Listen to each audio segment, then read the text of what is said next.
And I'll cover stories that nobody else dares to touch. And then for the last 15 minutes, talking pints. We're over a drink. We have a civilised conversation with someone. We very often disagree, but we do it in a grown-up way. Come and join me on Farage.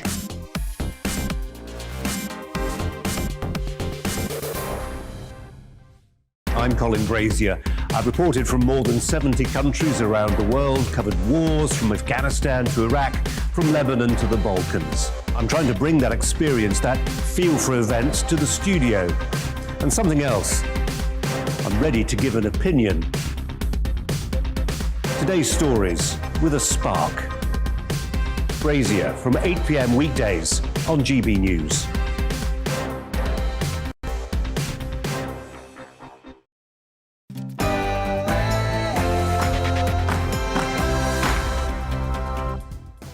No spin, no bias, no censorship. I'm Dan Wootton. Tonight, after 4 days of Omicron hysteria, are the government and the mainstream media intent on leading us back into lockdown? I'm very worked up after this weekend, so I'll have a special digest in a moment.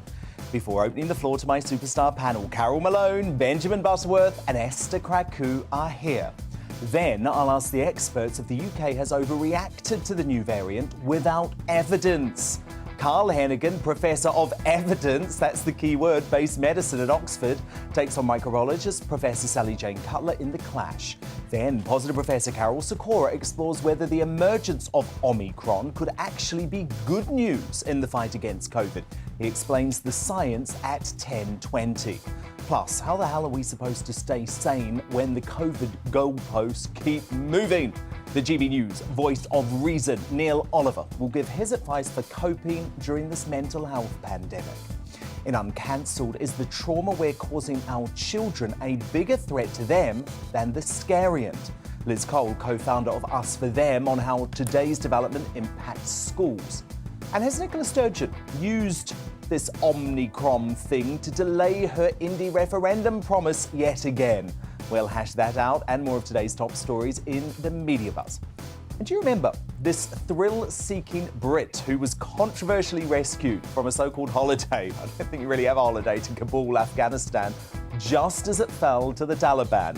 Student Miles Routledge is cashing in with a book deal, but is his plan to tour the world's deadliest destinations grim, dumb, or just a bit of fun? I'll speak to him at 9:30. And as ever, I'll bring you a first look at tomorrow's newspaper front pages before crowning today's greatest Briton and Union Jackass. This is Dan Wootton Tonight. Let's go.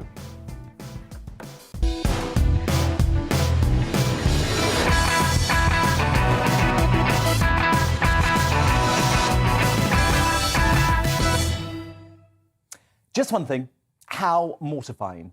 After the cringeworthy fallout between the leader of no opposition, Keir Starmer, and his bruiser deputy, Angela Rayner, at the last botched reshuffle, you'd really think they'd be able to get the next one right. How about no way? Rayner's team were left positively bristling that the reshuffle rumours overshadowed her damp, squib Tory corruption address today. Here's the moment she was totally blindsided. Yes, the reshuffle. How could I forget? Look, I don't know the details of any reshuffle. I've been concentrating on the job that I'm doing at hand, and I think that's really important. Cue more chat of Labour division and a relationship 100 times more dysfunctional than Tony Blair and Gordon Brown, even in the later years. And that's saying something. This lot don't have a hope. My digest coming up, and then my superstar panel. Here they are, the Daily Express columnist Carol Malone, the senior reporter Benjamin Butterworth, and social commentator Esther Kraku will be unleashed to take me on. But first, the news with Simon Pusey.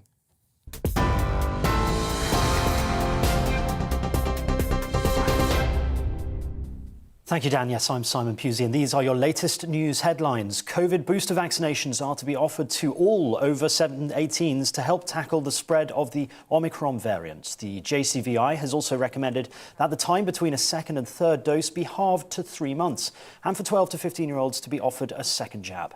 The new advice follows early evidence which suggests that high antibody levels may provide better protection against Omicron. England's Deputy Chief Medical Officer, Professor Jonathan Van Tam, says understanding of the new variant is constantly evolving. It is the new kid on the block for now. And I think it's true to say that scientists around the world, not just in the UK, unfortunately agree that this one is of increased concern.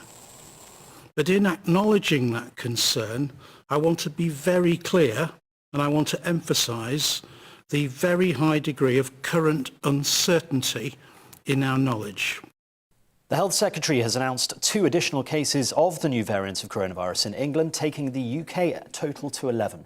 The World Health Organization has described its risk as very high based on early evidence. Sajid Javid confirmed the mandatory wearing of face coverings in shops and on public transport from 4 a.m. tomorrow.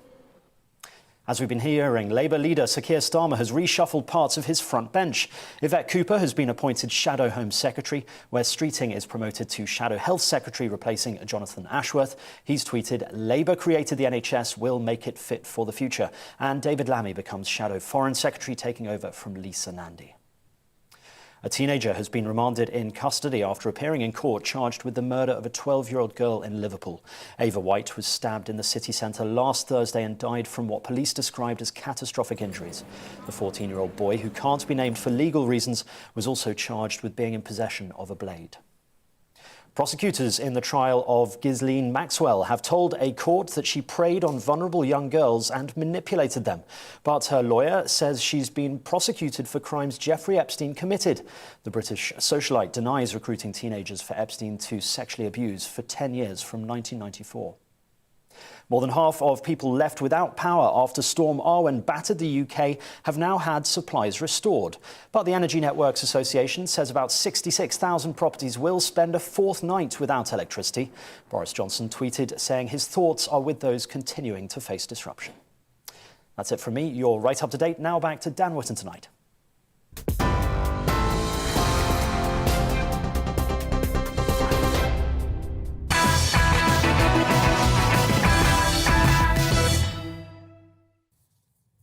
So I'm so bloody angry.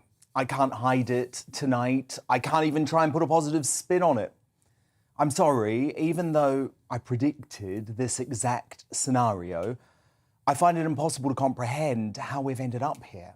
Surely, at some point, common sense and personal responsibility must prevail in a free and democratic society over draconian and authoritarian government controls dictating the way we live our lives and run our businesses. 20 months into this pandemic, with over 90% of the adult population estimated to have COVID antibodies, including 80% double jabbed and 25% triple jabbed, the march from the mainstream broadcast media and politicians to lock down the country again is well and truly on. Of course, it's as a result of the Omicron scariant, without any firm evidence that this new strain will definitely evade or even weaken our vaccines, Boris Johnson went into full-on panic mode. A Saturday night emergency press conference unleashed mask mandates, punishable with hundreds of pounds in fines, 10 days self-isolation for perfectly healthy folk, and new day 2 PCR testing and isolation requirements for anyone re-entering the country that sound the death knell for the tourism industry. But even then, it wasn't enough for our COVID-obsessed, lockdown fanatical broadcast media. Just listen to the questions asked of Boris and that doomsday duo, Chris Whitty and Patrick Vallance, by the BBC, Sky News and ITV. At a previous press conference that you have to go hard and you have to go early. Arguably, you're going early, but not hard. This is falling short of full Plan B with advice to work from home, vaccine passports and so on. Have people amongst your sage advisors been pushing for full Plan B now? And if not, why not? Have you modelled the potential spread of this new variant over the next few weeks and months? What picture does that show? And can we really rule out lockdowns as a result of what you know about this variant? Well, so there'll be people watching this wondering why you're not going further into Plan B and ordering people to work from home, if that might help us actually have something towards a normal Christmas and reduce the spread. Also things like having vaccine passports and using the check-in apps once again. So why aren't you doing that at this point?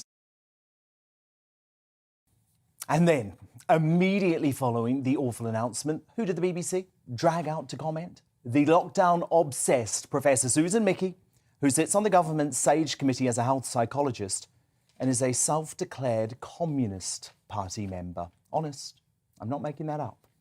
She said she was talking in a personal capacity and, of course, wanted an immediate set of new control measures enforced on us all, just like she's wanted every single moment since March 2020. I welcome all the measures that have been suggested, but I'm very surprised that he hasn't gone further, especially in the light of the WHO, the World Health Organization, and Patrick Vallance, our chief scientific advisor, saying that you must go early and go hard in these situations. You go quickly. You don't wait until you know everything. Dr. Ryan from the WHO says you always must be ahead of the curve, ahead of the wave in any pandemic. We must learn the lessons from the mistakes we've made in the past. And I have to say that this is Plan B light. What we should have had is Plan B plus. The broadcast media in this country is broken. Today, GBNews launched our first national advertising campaign where we promise to ask the questions the BBC won't. So here goes. Here's what I would have asked. Is there any evidence the Omicron variant evades existing vaccines or increases hospitalisations or deaths? If you are unsure regarding the efficacy of vaccines on Omicron, then why is your solution to open up the vaccine booster programme to all ages? Given Omicron is already in the country, how on earth does shutting the borders and imposing costly PCR tests and self-isolation on travelling Brits help? Why have you punished South Africa by introducing yet another harmful travel ban, given it's used its advanced science to identify this variant and give the world a head start? Where is the evidence masks work? Why are school kids having to wear masks in communal spaces when the Education Secretary was able to party maskless with teachers at an awards bash last night? Have a look. This was Nadeem Zahawi in a packed, non-ventilated room, enjoying the Pearson National Teaching Awards held at the Brewery in London. Of course, the delightful usual be kind trolls and the left-wing media are determined to take away personal choice on whether we live our lives muzzled, like LBC's resident hate preacher James O'Brien, who equated those who question the logic of wearing masks to the Ku Klux Klan. He tweeted, "Weird how many racists hate wearing masks. They used to love hoods." Or the hate-filled comedian Jenny Eclair, who said in a now-deleted tweet, "I'm on an intercity train on Monday. If people who aren't exempt aren't wearing a mask, am I allowed to punch them in the face?" Of course, it was only last year that the so-called experts were trying to assure us all that the use of face coverings was completely futile. There's no evidence that general wearing of face masks by the public who are well affects the spread of the disease in our society. But in terms of the hard evidence and what the UK government recommends, we do not recommend face masks for general wearing by the public. The evidence on face masks has always been quite variable, quite weak. The evidence is weak and the effect is small. Wearing a mask if you don't have an infection really reduces the risk almost not at all. So we do not advise that. They said it, so don't make us look crazy for saying the same thing now. So much more madness is making me fume tonight. There's the World Health Organization deciding not to call the new variant Z to protect the blushes of the Chinese Communist leader Xi Jinping, whose regime unleashed this entire COVID catastrophe on the world. There's the fact usual democratic processes are being railroaded with these measures coming into force at 4 a.m. tomorrow without any sort of debate or vote in Parliament. That's Chinese-style democracy for you folks, right here in the UK. And there's the government and its scientists telling us an extension of the COVID vaccine booster programme is the answer to the Omicron programme, even though all the hysteria is over the fact this scariant might evade the vaccine. Go figure. As I concluded in a new column for the Mail Online tonight, if we cannot open the country and restore all our civil liberties 20 months into this pandemic, then I fear we never will.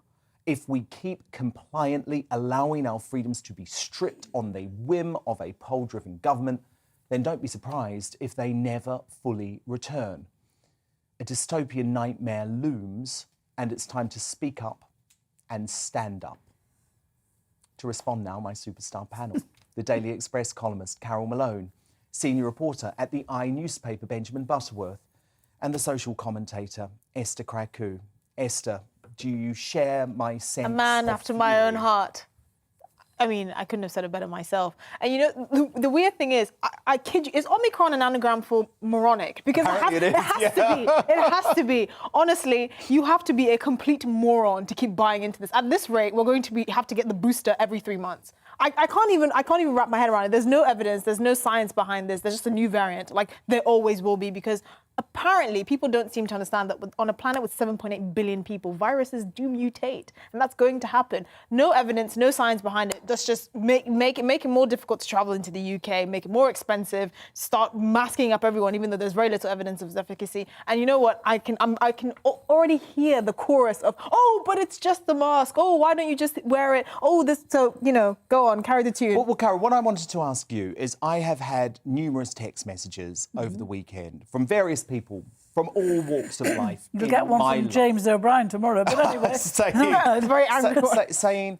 saying, I can't cope with this anymore. I can't cope with this media hysteria. I can't cope with my Christmas being stolen from me again. Okay. And Robert Peston, there he is on ITV News tonight, Carol. I watched it for research purposes at 6:30 p.m, telling a terrified nation, I'm sorry, the government might steal away your Christmas. Only if we let them steal away our Christmas. So they like you, need to take a chill pill. When I listen to you there, I mean, it's, you're the one that's overreacting here. Yes, I agree with a lot of what you say. I agree with a lot of the, there's a fear we'll never get our liberties back and all the rest. I agree with that. And you know how I feel about masks. I hate masks, and I'm like you, I don't think they work very much. However, what Boris has done over the past couple of days is not what you've just said, full-on panic. It really isn't. What he's done is... 5 p.m. Saturday emergency press conference. What he has actually... That's not full-on panic. Never mind what the press conference is. It's what the press conference gave with it. OK, so what are we going to have to do from now on? We're going to have to... Without it being voted in Parliament. Well, let me talk. You two have had it. Let me have a go. So now we're going to have to isolate for 2 days if we travel anywhere. We're going to have to wear the masks again. I hate it, but OK, it's not really a big deal.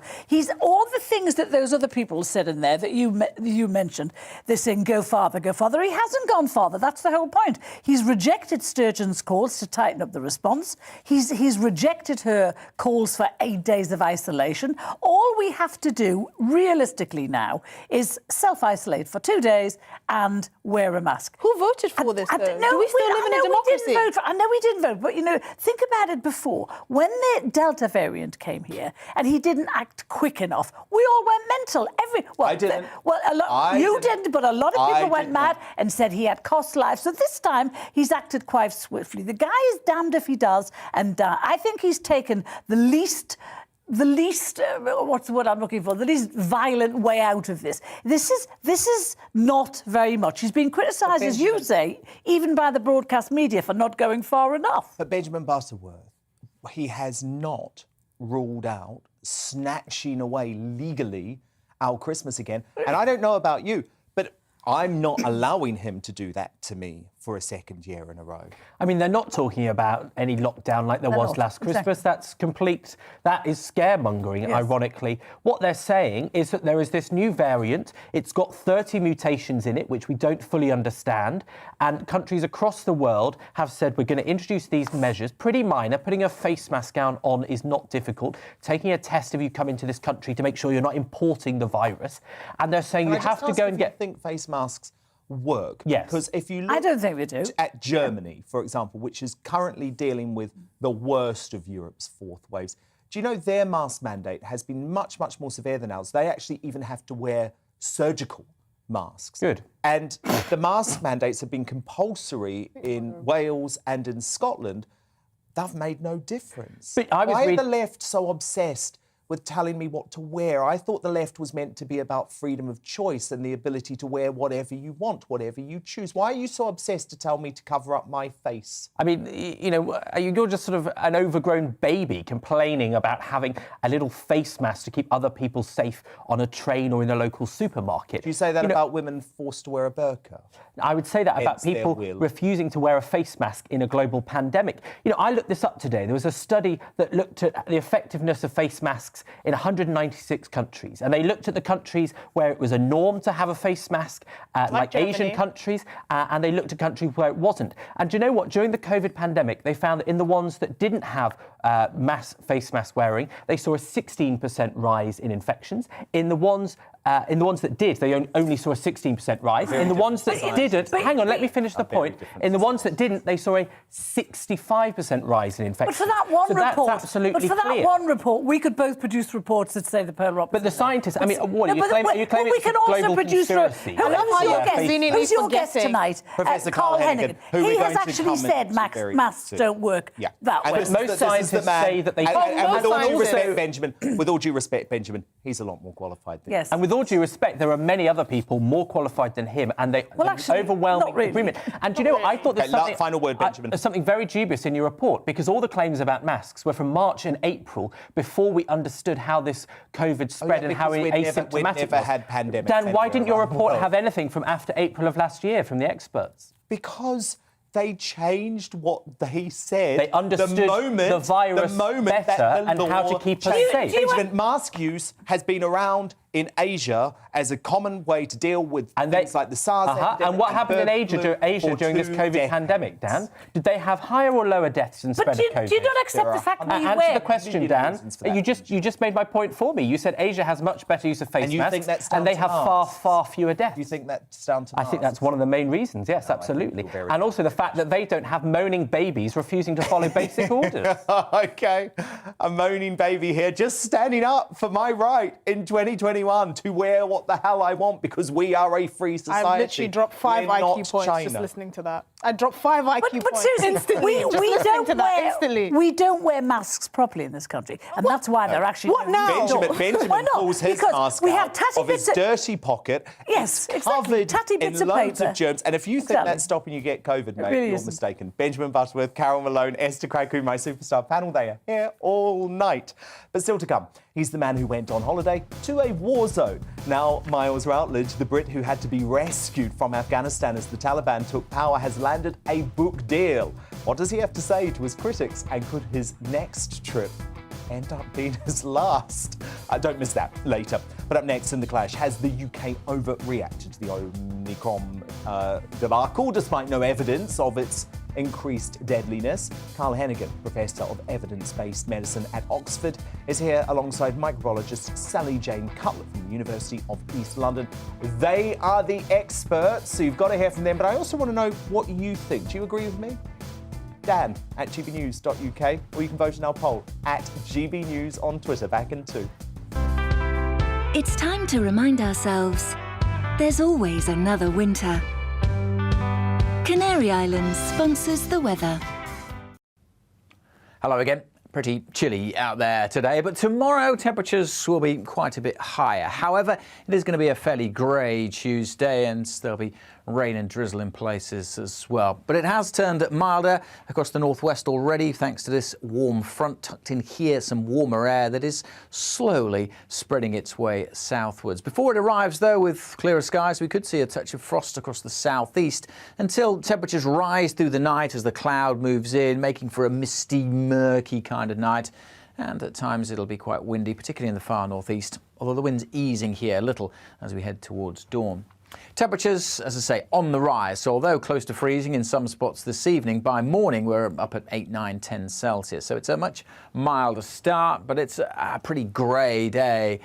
Rain and drizzle on and off across Scotland throughout tomorrow, and for much of Northern Ireland, northwest England. Some patchy rain at times across eastern England, but much of the south, I suspect, will be dry but fairly drab. Temperatures will be quite a bit higher than today's value. Still fairly chilly across Shetland, but elsewhere double figures, maybe 13 Celsius. But more wet weather will pep up through the afternoon and evening for Northern Ireland and then across Scotland. Quite a wet evening. A band of rain will swing across England and Wales. That could be quite lively for a time as well as the winds start to pick up once more, so turning blustery and also colder for Wednesday. We should see a return of some sunshine, but there will be showers across all areas, those showers turning wintry across northern Scotland, so some snow here, mostly over hills, but some to lower levels later in the day, and the winds picking up once more. Temperatures on Wednesday back down to single figures, and add on that wind, it will feel a lot colder. So things fluctuating quite a bit this week. Thursday looks like being a cold day, but with some sunshine before the potential for more wetter weather comes in during Friday and Saturday. Canary Islands sponsors the weather.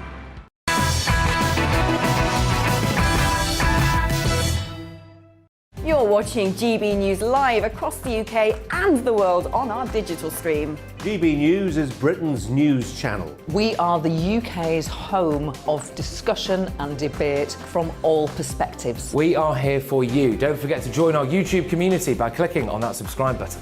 And if you want the GB News app, you can click and catch up on programmes anytime. We love to hear from you, so email us. gbviews@gbnews.uk. Thanks for being part of the GB News family. My name is Andrew Doyle. Join me every Sunday evening at 7 p.m. for Free Speech Nation. This is a show where we address current affairs and news stories of the week with the help of two wonderful comedian panellists. I brought in comics because I want to give it a lighter edge, and also they work for less. See you there.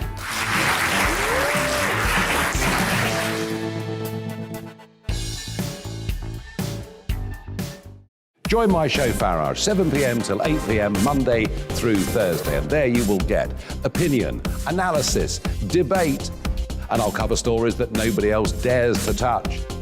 And then for the last 15 minutes, talking pints. We're over a drink.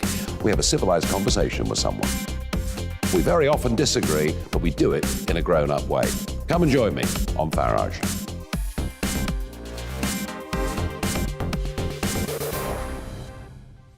I'm Colin Brazier.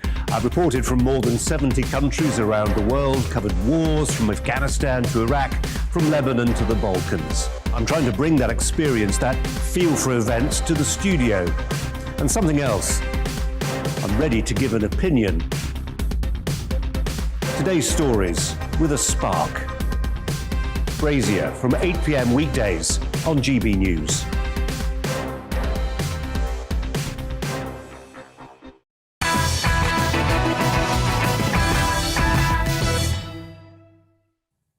The Clash now.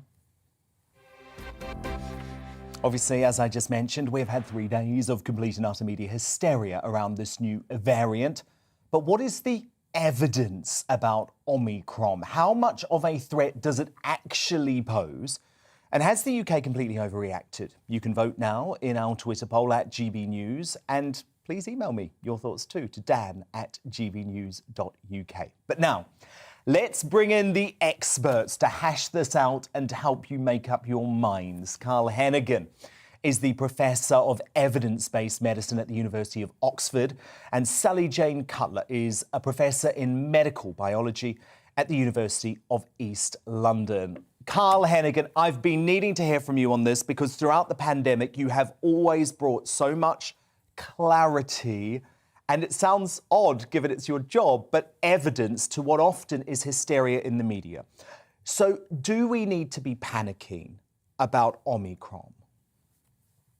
Well, look, I think, Dan, it's very clear. If you're the wise physician and you go into a healthcare position like I do, I work at weekends at urgent care, and all I do is ever panic, you've got a problem. When faced with urgent conditions like this and urgent situations, what's incredibly important is that we let the data emerge. We have a huge issue now because what's happened is within 48 hours, the WHO said this is a variant of concern. It's already starting to rail back from that. But you've said it. This is their exact words. It is not yet clear whether Omicron is more transmissible. It is not yet clear whether infection with Omicron causes more severe disease. And at this stage in the pandemic, When so many people, if you look at the ONS data, looks about 60% of the population have had the infection already. The increased transmissibility is not the issue, really, because so many young people have had the disease. We've seen that actually rates in over 60s are dropping with the boosters. The key issue is about the vaccine and its impact. And that's what this comes down to. We're much better staged than what we were a year ago. And therefore, the idea that we're now panicking reflects where we are in society. It was only a few weeks ago when petrol stations were queuing out the door because we thought we were running out of petrol. We're in that state of mind now. Exactly. What's clear now is we need wise politicians who understand when to step back, reflect and say, let's look at the data, let the evidence emerge. You've already made me feel more calm, which, believe me, I need after the weekend. Sally Jane, though, you actually think the government was right to go ahead with all of these? I think they're absolutely right. They've learned from the mistakes of what happened when Delta was imported into the country, where they dithered for weeks and weeks and weeks before they put in any controls. And by the time they realised that Delta was actually something that did need to be controlled, it was too late. And so this time they've actually learned from that example, and they've actually put their foot on the brake really, really quickly for them. And basically, this is hopefully going to buy us some time. And while we've got this time, we can actually look at the emerging data. We don't have a lot of the answers that we need at this point in time. As the other speaker said, basically, we don't know about the transmissibility in a vaccinated population. We know it's highly transmissible in South Africa, but there you're looking at a population that's only got a vaccine uptake of about 24% at this point in time of people that are fully vaccinated. We know nothing about the severity at this point in time. So again, we need to know that. And we don't actually know that the wonderful vaccine rollout that we've had in the UK is actually going to protect us from this particular variant. We just don't know any of those answers. And I understand that. But Carl, can I just ask you about the specific measures that the government has introduced? Because obviously you're the expert on this, but I struggle to see the evidence behind the introduction of, for example, this 2-day self-isolation when you return from travel, masks in public transport and shops, but not in hospitality settings. Is there any evidence with those particular new measures to show that it would stop the spread of Omicron? So I watched the excerpt before in your expert panel, and I thought it was very interesting. What they illustrated is the problem of uncertainty. Now, 20 months ago, we could tolerate uncertainty because this was a new emerging pathogen. What you had at then is much better thinking going into the pandemic than what we see now.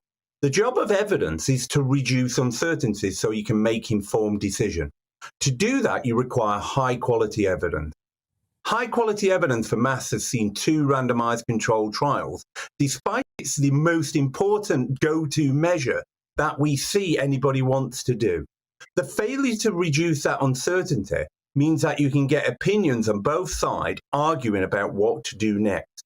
Normally, when we have uncertainty, we do trials. It is not difficult to do cluster trials in schools, shops, to understand where it makes a difference or not.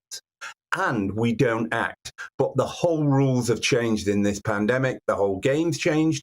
And what you just showed was people arguing with poor quality evidence, and it looks on both sides, and then opinion dominates the discussion. And I find it incredibly difficult.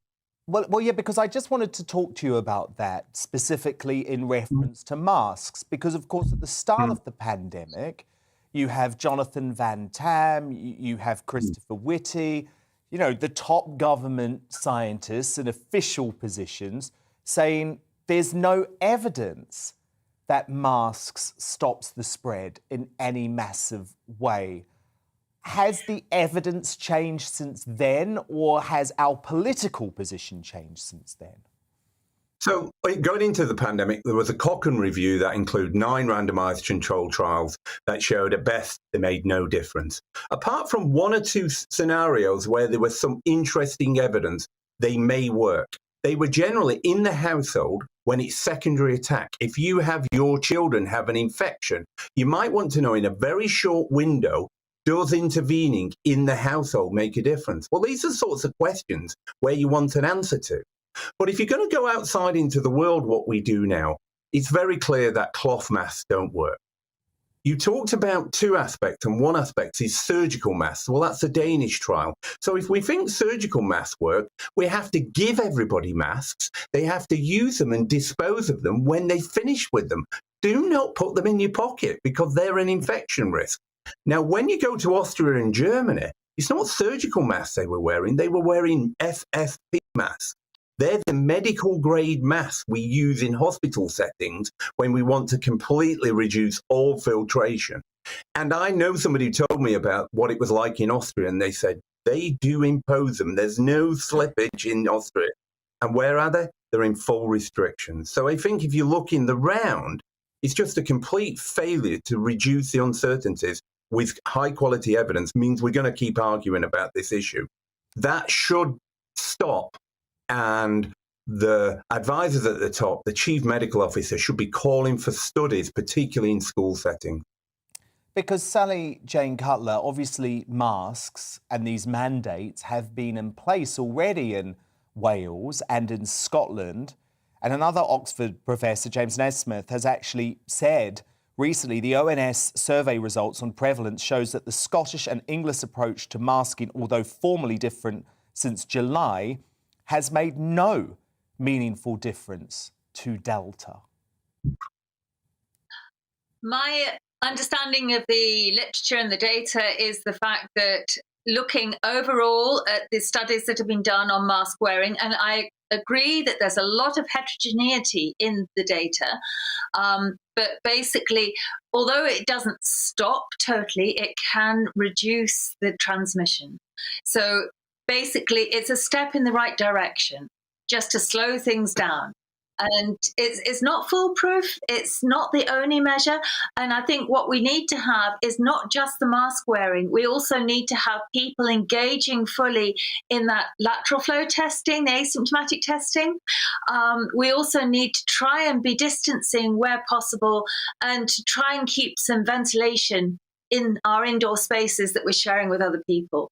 So it's not just mask wearing. We need all these measures together, and hopefully that'll help reduce and slow the transmission. OK, I understand. And actually what you're saying, Sally Jane Cutler, is very similar to what Nicola Sturgeon was saying in her press conference to the Scottish people earlier today. So what you're propagating is definitely something our leaders are talking about. But Carl Hennigan, final question to you. Can you understand why folk like me listen to Sally Jane Cutler or Nicola Sturgeon saying that and saying, hang on a moment, we're not in March 2021. A lot of us are triple jabbed. Over 90% of English adults now have COVID antibodies. Why do we have to go back to all of those measures, social distancing? It doesn't make sense to me. So I think there are quite a few issues here. There are lots of people who are looking for a very simple answer to a complex problem. They just think we can turn off COVID. It took us almost a year to understand you can't have zero COVID and it has to be endemic. And as they look around the world, they start to understand slowly that we're all in different areas. Doesn't make sense for me to talk about we should have been restricting earlier in the summer, because now people are saying that actually was a good move, because if you're going to get this infection, you want it when you've got your antibodies on board and in the middle of the summer, not in December and January when you've got other circulating co-pathogens. But interestingly, I think this is where we are on the problem, Dan, is the technology is amazing, but we don't understand how to interpret that technology so far. We've done more testing than ever, more genomic surveillance than ever, and people don't understand what it means and how to interpret it. So I think we're going to have 1 or 2 more cycles until we get to a situation where people understand. This is it.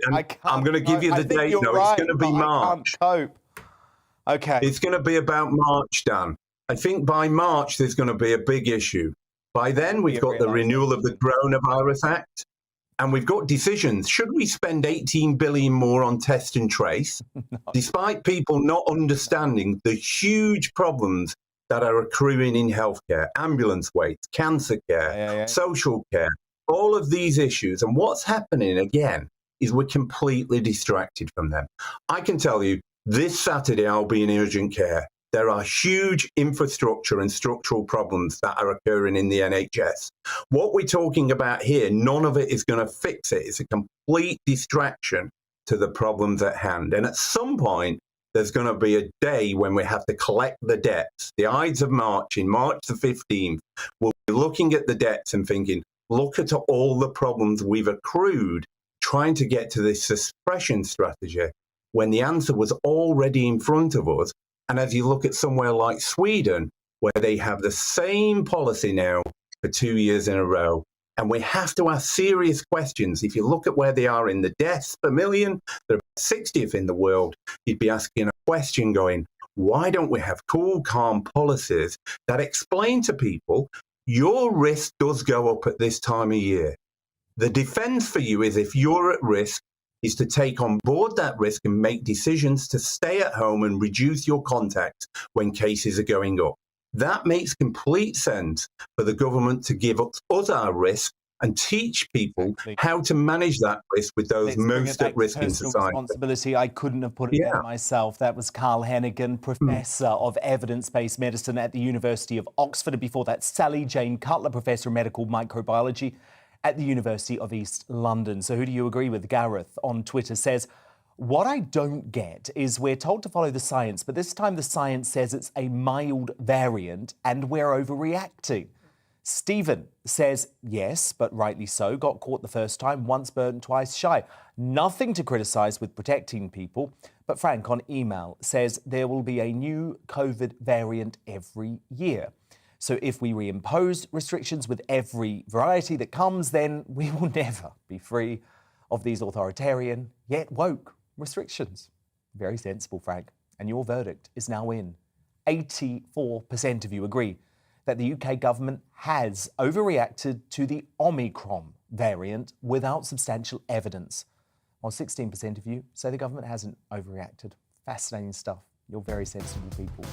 Coming up, could Omicron turn out to be a good variant that helps kick COVID into submission? The positive Professor Carol Sikora investigates after 10. But next, he's the Brit who went holidaying in Afghanistan just as the Taliban took power. Miles Routledge on the controversial trip that landed him in the middle of a huge crisis and has now earned him a mega book deal. What do you reckon? Was he dumb or just having fun? Save your judgment when I speak to him straight after the break.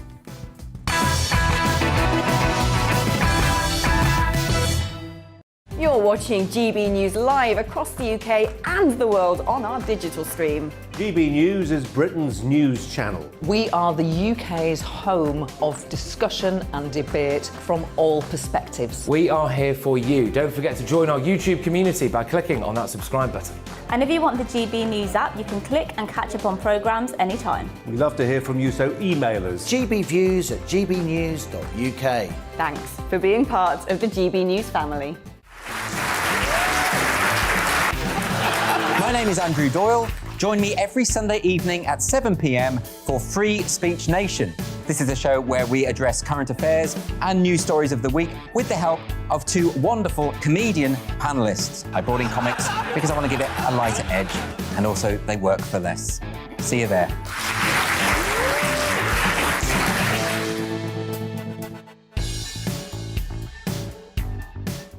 Join my show Farage, 7 p.m. till 8 p.m. Monday through Thursday. And there you will get opinion, analysis, debate, and I'll cover stories that nobody else dares to touch. And then for the last 15 minutes, talking pints. We're over a drink. We have a civilized conversation with someone. We very often disagree, but we do it in a grown-up way. Come and join me on Farage.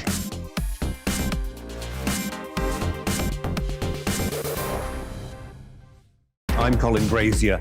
I've reported from more than 70 countries around the world, covered wars from Afghanistan to Iraq, from Lebanon to the Balkans. I'm trying to bring that experience, that feel for events, to the studio.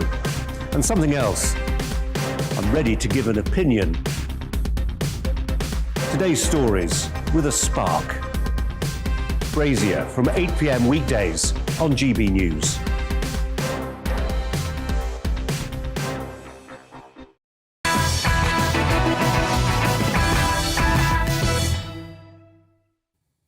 Foreign Secretary Dominic Raab wasn't the only man on an ill-advised holiday during the Taliban's takeover of Afghanistan in August.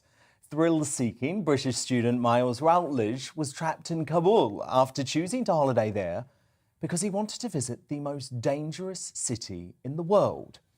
As chaos descended on the airport with hordes of desperate Afghans hoping to escape the brutal Taliban regime, Miles was put up in a UN safe house before landing a spot on one of the precious British military flights to safety.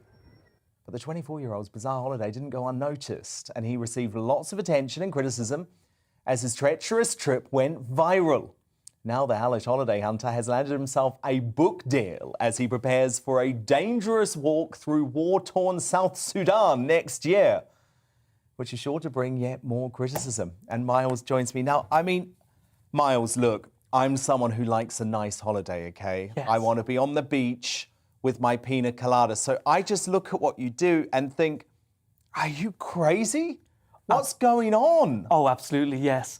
But there's a good meaning behind what I'm doing anyway. So when I'm going to South Sudan, I'm bringing a good amount of money with me, crowdfunded by some lovely individuals, and we're going to donate it to as many people as I can. So the trip is going to be for bringing attention to what's going on in the world. I'm going to help out as many people as I can, because if you give money directly to a charity, most of the time, it goes towards the CEOs, the millionaires, the corrupt people. I think there's a better way to raise money without trying to put your life on the line. But look, let's talk about the Afghanistan Of course, trip, yes. because you actually changed your title to Lord, right? You Yes. paid £15 in order to do that, is that right? Oh, so, yes. So you're Lord Routledge. And you say to your friends, I'm going to go to Afghanistan so that when I get back to university, I can boast to everyone about what I've done over the summer. Now, little did you know you would land in Kabul just as the Taliban took control. Tell me everything. What happened? Absolutely. So when I heard about what was going on just before my flight, I called up the embassy in Kabul and they said, everything's going to be fine. I spoke to my tour guide. That's before you left the UK? Yes, absolutely. Several days before, I spoke to my tour guide. He said, everything's fine on the ground. Life is normal for Western media lies. I looked online and every single news article spoke that the country wouldn't fall for 90 plus days. I had my flights booked and I was giving away a whole month's worth of paycheck towards some people. And the quote about me going there to visit the most dangerous areas is usually taken out of context. I was going there basically for the most dangerous countries for Christians, basically. So I was doing it as kind of a holiday, but also a charity event. And sadly, all the media was wrong. Joe Biden was wrong. The US government was wrong. Everyone on the ground was wrong. The Taliban just walked in unannounced, and then everything collapsed within a few moments, basically. And I had a little opportunity to react. And so where are you? Where are you staying in Kabul? What's your circumstance? Are you completely on your own when you find out? Oh, yes. So I'm currently with my tour guide at the time, and we're in the town. We see the bank run going ahead, and everything's basically going terribly. We start panicking, and we run, basically. It's run to the hills. We're getting cars, but unfortunately, roads are clogged up with traffic. People don't adhere to the road rules in Kabul, but people start pulling out their AK-47s and shooting into the air to kind of get a right away to the next car next to them. It's bizarre. It's chaos. And so, does someone tell you the Taliban are on their way? Had you seen any evidence of that at this point? Well, social media started popping off, and at that point, I kind of got the idea. What we did, we pulled out and then went to the top of a hill in order to circulate around the actual traffic. And we saw loads of Taliban members in trucks with AK-47s and machine guns mounted on the top of these trucks, shooting into the air and yelling. At this point, we do a U-turn and leg it. The Taliban are in Kabul, and I place over my head a headscarf, pretending to be my tour guide's wife, to try and blend in. And then at that point, we make a run for the embassy. Unfortunately, the embassy left a little bit early, or maybe there was some misinformation. And then I run towards the airport. Okay, so at this point, yes, you're on your own. The Taliban are taking over. No one is at the British Embassy. No, sadly not. So you literally are making a mad dash to Kabul airport where there's about to be an almighty deadly suicide bombing. Oh, absolutely, yeah. So I run to the Kabul airport. And this was meant to be a holiday, Miles? It was meant to be some sort of tourism and also charity work. Okay. I like going to interesting places and doing some good, but also documenting it because... So what happens? Because you end up getting some help and ending up at a safe house. How do you get to that safe house? So when we notice the airport's completely inoperable, abandoned almost, we abandon it ourselves, me and my tour guide. We walk and then we see a group of people forming and we notice it's just outside the airport. So we see a safe house. I come across some Turkish people guarding the area and I speak to them, they're very kind people, and they let me in at the end. So I just walked to the safe house and then after about 1.5, 2 days in the safe house, me and about 300 other tourists and workers are brought back into the airport. So we abandon our guns and we basically take the Taliban into our hands and then we just walk through the airport. How does that happen? How do you get from the safe house to the airport? Who assists you? Who comes to your aid? The UK Army and the US Army, they were brilliant people, amazing. So they were with me, talking to me, and then we just popped open the back door and all of us walked out in unison with the Taliban with us by either side, seeing that we're unarmed and everything. Before that happened, Miles, yes. I imagine there must have been moments when you were in that safe house thinking, there's no way I'm getting out of this alive. Oh, absolutely. There was some parts where I just thought, I'm going to die, absolutely. And I was completely prepared for that, in that situation. And you're obviously strong Catholic. Yes, so And you've said that you were prepared to die. Absolutely, yes. If something went wrong, it was completely on me if I died, which is understandable. I don't expect anyone to look after me. They didn't have to, but the UK Army were amazing people. Well, that's the point I want to come to, Miles, Yes. because, look, obviously I have great sympathy for the fact you ended up in this situation. At the same time, there was actually a lot of anger towards you too, because remember, this was really a tense situation, and there were a lot of Afghan translators, for example, who were unable to escape, who were not assisted by the British and US forces. Some of them have been killed by the Taliban as a result of being left there. Do you not worry that the army having to rescue you potentially cost an Afghan citizen, an Afghan translator, their life? Oh, thankfully not, no. If that did happen, I wouldn't be able to live for myself, truthfully. But thankfully, I walked to the safe house and we walked about 50 metres to safety. Now, the thing is, the plane that I got on was only for Westerners only, so there was not a single Afghan person on the plane, hence in the photo, there was no women and children. So all of us were in good spirits. There was over 300 tourists there, and we did as much as we could. I went there and handed our mum's paycheck, so I think I did some good work. At the same time, too, I've been in contact with several people from Afghanistan, trying to help them out. So I've given 2 people letters of recommendation, and they've managed to get out of the country because of that. So I like to think that I did do some good overall. I did help some people. I didn't put anyone's lives at risk. I didn't take up a place on the plane of an Afghanistan citizen. And at the same time, my tour guide, I'm helping him out currently, keeping him financially afloat during his difficult time. So if one thing I want to say on the air is, if there's anyone out there in the UK Army or in the government or anything that's able to help my tour guide and his family get out of the country, he's a NATO ally, please contact me if possible, because that's the one thing I'm trying to do out of this. No, well, that's a good thing to say. Thank you. What did the Taliban say to you at the airport? Oh, they were actually completely fine with me, weirdly. When I met the Taliban, they actually invited me for tea, of all things.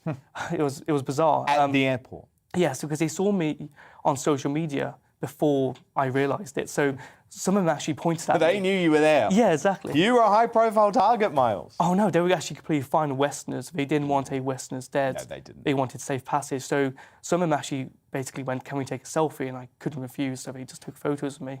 It was bizarre, and I didn't play it off as a joke, but they were really kind to me, and they allowed a safe passage, and they reassured me every step of the way.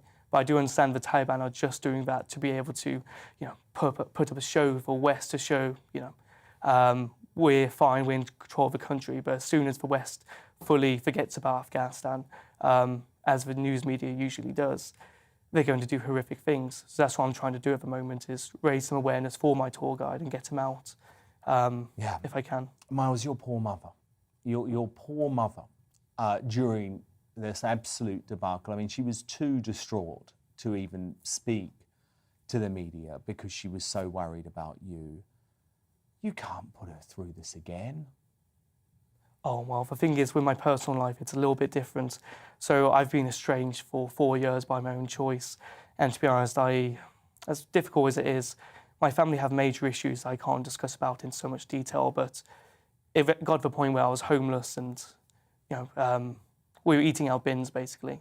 During my childhood, at 13 years old, we were bin diving.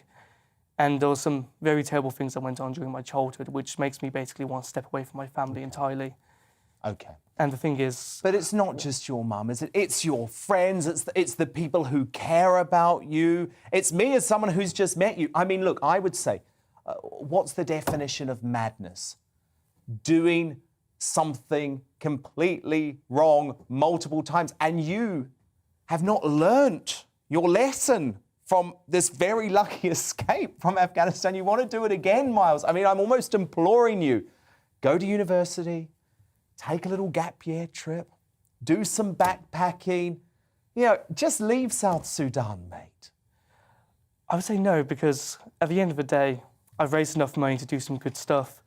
And I think charities aren't going there and doing good things. Okay, but I just need to explain to everyone what you're intending to do in South Sudan. This is a 750-mile walk from Juba, the capital of South Sudan, to Kenya. A route that no Western person has ever walked from the founding of South Sudan in 2011. Oh, yes. You don't have any chance of completing this trip. You're going to have to be rescued again, aren't you? Oh, I don't believe so, no. No one will be able to rescue me in this situation too, but I think it should be fine. At the end of the day... Oh, Miles. At the end of the day, I'm going there. I'm giving away a lot of money to some good people. And like with Afghanistan, there were children running up to me, crying, starving. Dogs were pretty much losing all their fur and everything. Life was really tough, and I helped out a lot of people. And I think overall, the money I gave did basically allow people to do some good stuff. Well, look, I hope you return safe. I'm worried about you. I'm not going to lie. I'm not going to lie, but we will be following your journey. Miles Routledge, thank you so much for being here tonight. Coming up, could the arrival of the Omicron variant actually be good news? Carol Sikora joins me just after 10 to break down the science and explain why this could finally see the end of dreaded COVID restrictions. But also still to come, is Nicola Sturgeon using COVID as an excuse to delay an independence referendum? My panel discuss that in our Media Buzz.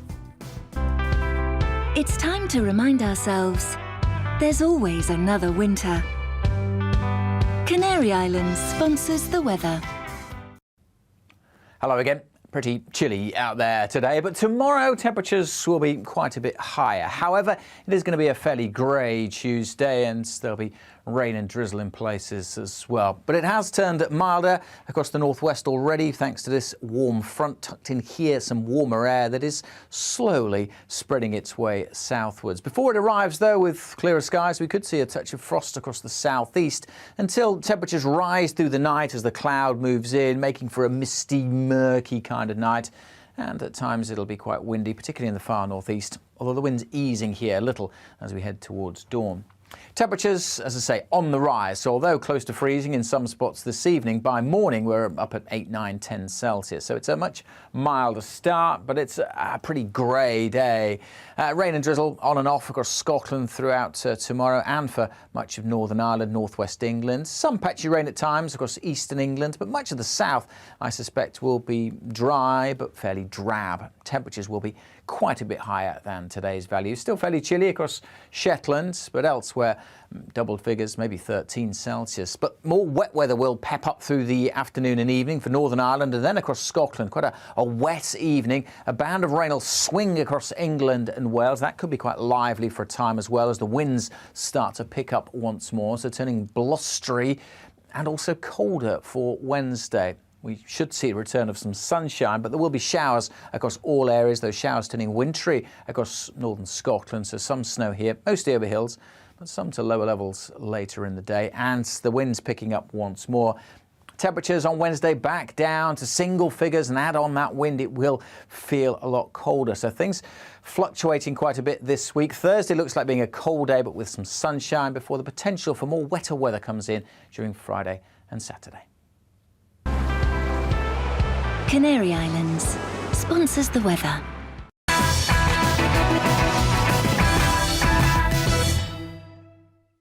You're watching GB News live across the UK and the world on our digital stream. GB News is Britain's news channel. We are the UK's home of discussion and debate from all perspectives. We are here for you. Don't forget to join our YouTube community by clicking on that subscribe button. And if you want the GB News app, you can click and catch up on programmes anytime. We love to hear from you, so email us. gbviews@gbnews.uk. Thanks for being part of the GB News family. My name is Andrew Doyle. Join me every Sunday evening at 7 p.m. for Free Speech Nation. This is a show where we address current affairs and news stories of the week with the help of two wonderful comedian panellists. I brought in comics because I want to give it a lighter edge, and also they work for less. See you there.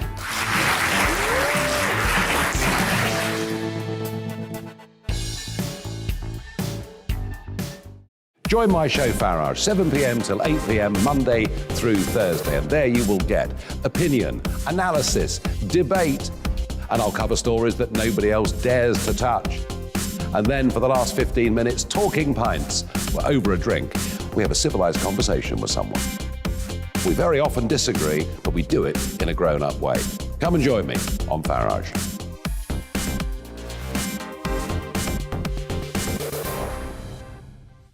I'm Colin Brazier.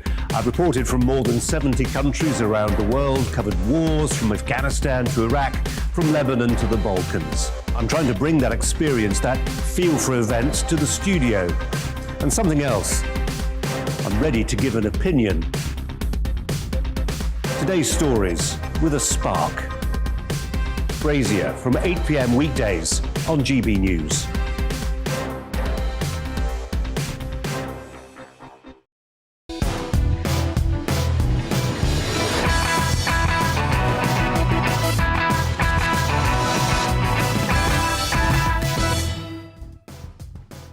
It's 10 p.m. Welcome back. Still to come. Has Nicola Sturgeon used the new scariant to delay her indie ref promise yet again? And was the BBC right to ditch the term Megxit over Harry's claim that it's sexist? We'll debate those topics and more of today's top stories in the Media Buzz. Could the emergence of Omicron be good news in the fight against COVID? And how can we keep our spirits up in this mental health pandemic? Positive Professor Carol Sikora and GB News star Neil Oliver will both be here to deliver a dose of optimism.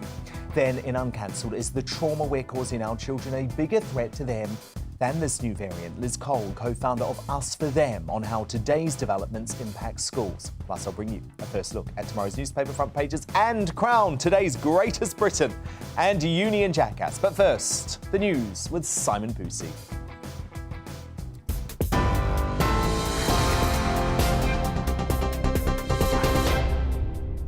Thank you very much, Dan. Yes, I am Simon Pusey. These are your latest news headlines. COVID booster vaccinations are to be offered to all over 18s to help tackle the spread of the Omicron variant. The JCVI has also recommended that the time between a second and third dose be halved to 3 months, and for 12 to 15-year-olds to be offered second jabs. The new advice follows early evidence which suggests that high antibody levels may provide better protection against Omicron. England's Deputy Chief Medical Officer, Professor Jonathan Van Tam, says understanding of the new variant is constantly evolving. It is the new kid on the block for now, and I think it's true to say that scientists around the world, not just in the UK, unfortunately agree that this one is of increased concern. But in acknowledging that concern, I want to be very clear, and I want to emphasise the very high degree of current uncertainty in our knowledge. Meanwhile, the Health Secretary has announced 2 new cases of the Omicron variant of coronavirus in England, taking the UK total to 11. The World Health Organization has described its risk as very high based on early evidence. Sajid Javid confirmed the mandatory wearing of face coverings in shops and on public transport from 4 a.m. tomorrow. The Labour leader, Sir Keir Starmer, has reshuffled parts of his front bench. Yvette Cooper has been appointed Shadow Home Secretary, where Streeting is promoted to Shadow Health Secretary, replacing Jonathan Ashworth. He's tweeted, Labour created the NHS will make it fit for the future. And David Lammy becomes Shadow Foreign Secretary, taking over from Lisa Nandy. Prosecutors in the trial of Ghislaine Maxwell have told a court she preyed on vulnerable young girls and manipulated them. But her lawyer says she's been prosecuted for crimes Jeffrey Epstein committed. The British socialite denies recruiting teenagers for Epstein to sexually abuse for 10 years from 1994. More than half of people left without power after Storm Arwen battered the UK have now had supplies restored. But the Energy Networks Association says about 66,000 properties will spend a fortnight without electricity. Boris Johnson tweeted saying his thoughts are with those continuing to face disruption. And Lionel Messi has won a record 7th men's Ballon d'Or. He now has 2 more than his great rival Cristiano Ronaldo, who has 5. It comes as the Argentinian claimed a maiden Copa America title with his country in the last 12 months. The 34-year-old also helped Barcelona win the Copa del Rey before moving on to Paris Saint-Germain in the summer. Well, that's it from me. You're right up to date. Now back to Dan Wootton Live.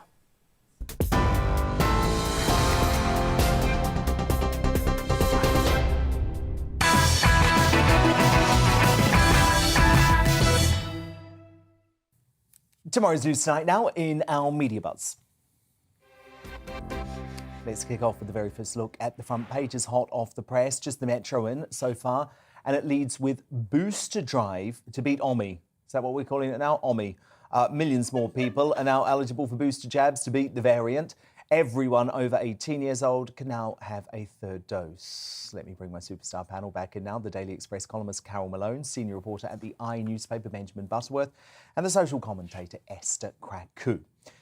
Now, we know COVID has been very good for Nicola Sturgeon. The power of a daily press conference slavishly broadcast by the BBC and the ability to always go one step further than Westminster in her restrictions led to a big poll bump last year. So not surprisingly, today she used the emergence of the new variant to play politics with Westminster as she made a plea for Boris Johnson to call an emergency Cobra meeting and extend the self-isolation for travellers to 8 days, a move that I believe would be the death knell of the already struggling travel industry. But is Scotland's First Minister also using the scariant as a ploy to delay her independence referendum promise yet again? Let's take a listen to some of her keynote speech at the virtual SNP conference today. First, she delivered some textbook scaremongering, urging compliance while warning of the worst winter ever because of the new variant, before then pledging a referendum with the convenient caveat, it's COVID permitting. Now, as the emergence of the new Omicron variant has reminded us, we must harness that spirit again as we prepare for a winter that might be tougher than most of us have ever experienced. Next year, COVID permitting, as we emerge from winter into spring, the campaign to persuade a majority of people in Scotland that our future will be more secure as an independent nation will resume in earnest. Carol Malone, Nicola Sturgeon seems to be using this pandemic again, doesn't she, to delay the independence referendum she's promised? COVID would have been a catastrophe for an independent Scotland. The reason she's going to delay this now is because Scotland won't survive. During this pandemic, they've had 14.5 billion extra quid to help stop the pandemic. Westminster has supported 900,000 jobs. It's given 3.4 billion to small businesses to keep them going. Scotland can't do that. Do you know how much Scotland put away from their budget to plan for COVID? Tell me. There we go. 255 million quid. That's what they put to one side to look after the Scottish people. So of course she doesn't want a referendum because she can't afford it. Her health service is in a mess. Her education system is in a mess. The health service is billions in debt. And Scotland can't be independent. I'm saying this and I know when I get on my Twitter in about half an hour, I'm going to be slated by the Nats who don't quite get the finances of an independent Scotland. But of course she doesn't want this. She's always moaning that Westminster Minister doesn't give them enough money. She's like Oliver Twist with a begging bowl. What makes her think that Scotland actually why would you possibly think that with after Brexit, after this vote of a generation, and then Brexit and now COVID, what we really want is to disrupt our country even more by trying to figure out what independent Scotland would look like. are going to take Scotland. That's what the EU are barely surviving. But why they'd want an independent Scotland run by her, I do not know. Well, and by the way, the key sticking point is the EU ain't taking Scotland unless Scotland adapts the euro. Of course. And this is the big question that they don't want to answer.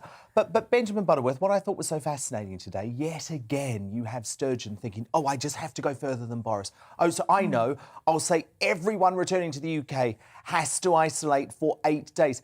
Did she understand that by doing that, she would literally kill off travel and tourism? Because no one goes on a holiday when they know they have to self-isolate for 8, or actually would be 10 days once you got your test back.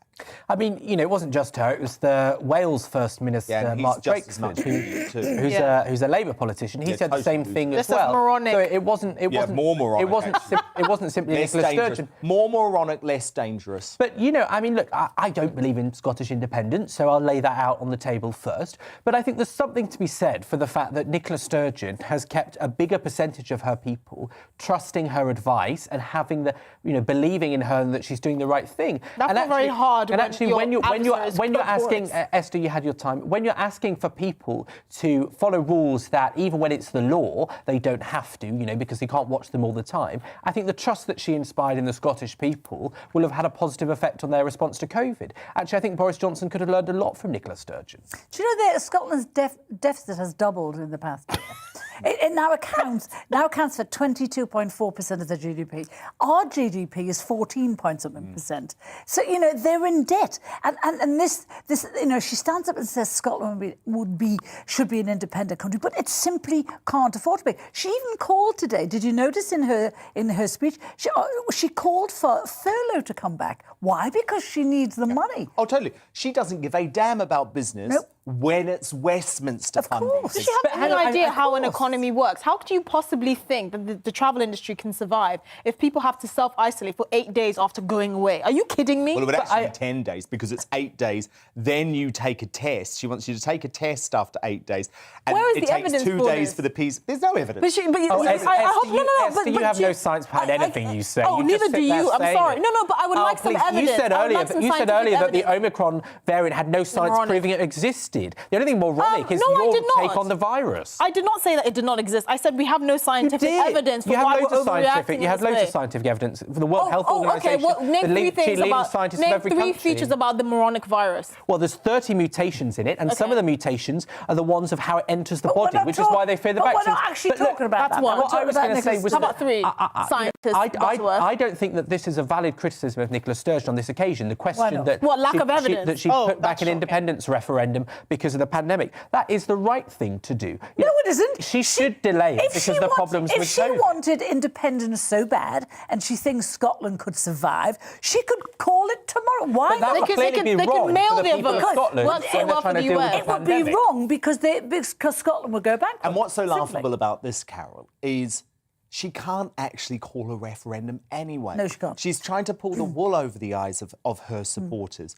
who do treat her like God. And we saw last week she doesn't like it when she gets asked any difficult questions, showing that, for example, Carol, polling for independence is actually dropping quite significantly. Of course. Maybe because people have lives to worry about. Before the last referendum, it just made me laugh.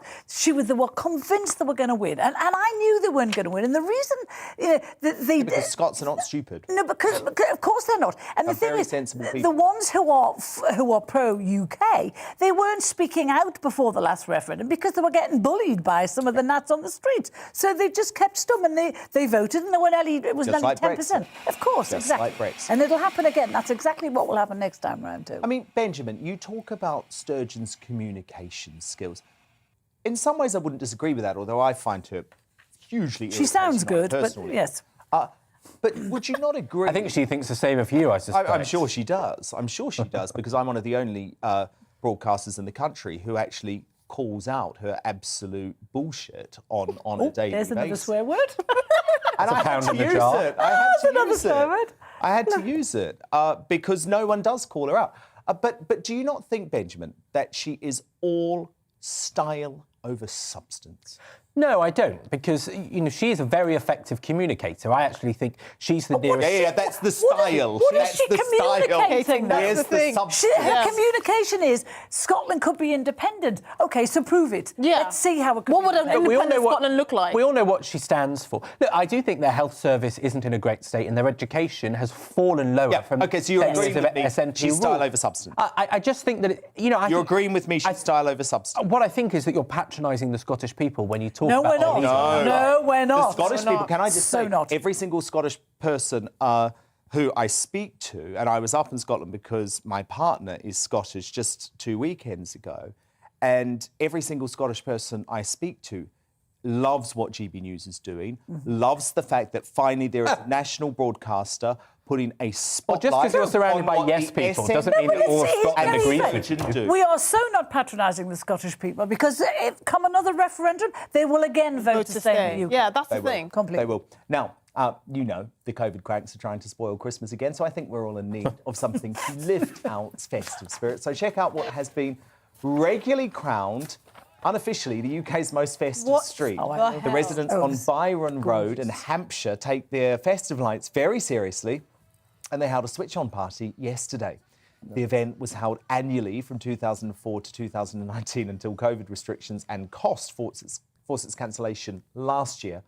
But now it's back. Oh, doesn't that look amazing? I think Greta Thunberg just had a stroke. Even better. Even better. The cost of living crisis isn't bothering the residents there. I know. Insulate Britain just had a heart attack. Caroline, Esther Krakow, Benjamin Butterworth, do stand by, because on the way, could the emergence of the Omicron variant actually be good news in the fight against COVID? Positive Professor Carol Sikora explains that science next. Also coming up, was the BBC right to ditch the term Megxit over Harry's claim that it's sexist? I would say Harry's ridiculous, nonsensical claim, by the way, but we'll debate those topics and more of today's top stories. It's the Media Buzz. It's time to remind ourselves there's always another winter. Canary Islands sponsors the weather. Hello again. Pretty chilly out there today, but tomorrow temperatures will be quite a bit higher. However, it is going to be a fairly grey Tuesday, and there'll be rain and drizzle in places as well. But it has turned milder across the northwest already, thanks to this warm front tucked in here, some warmer air that is slowly spreading its way southwards. Before it arrives, though, with clearer skies, we could see a touch of frost across the southeast until temperatures rise through the night as the cloud moves in, making for a misty, murky kind of night. And at times it'll be quite windy, particularly in the far northeast, although the wind's easing here a little as we head towards dawn. Temperatures, as I say, on the rise. So although close to freezing in some spots this evening, by morning we're up at 8, 9, 10 Celsius. So it's a much milder start, but it's a pretty grey day. Rain and drizzle on and off across Scotland throughout tomorrow, and for much of Northern Ireland, northwest England. Some patchy rain at times across eastern England, but much of the south, I suspect, will be dry but fairly drab. Temperatures will be quite a bit higher than today's values. Still fairly chilly across Shetland, but elsewhere doubled figures, maybe 13 Celsius. But more wet weather will pep up through the afternoon and evening for Northern Ireland and then across Scotland. Quite a wet evening. A band of rain will swing across England and Wales. That could be quite lively for a time as well as the winds start to pick up once more, so turning blustery and also colder for Wednesday. We should see a return of some sunshine, but there will be showers across all areas, those showers turning wintry across northern Scotland, so some snow here, mostly over hills, but some to lower levels later in the day, and the winds picking up once more.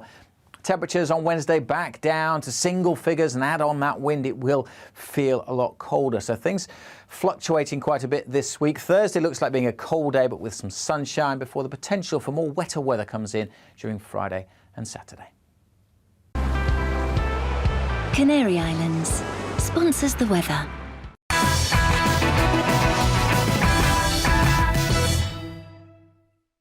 You're watching GB News live across the UK and the world on our digital stream. GB News is Britain's news channel. We are the UK's home of discussion and debate from all perspectives. We are here for you. Don't forget to join our YouTube community by clicking on that subscribe button.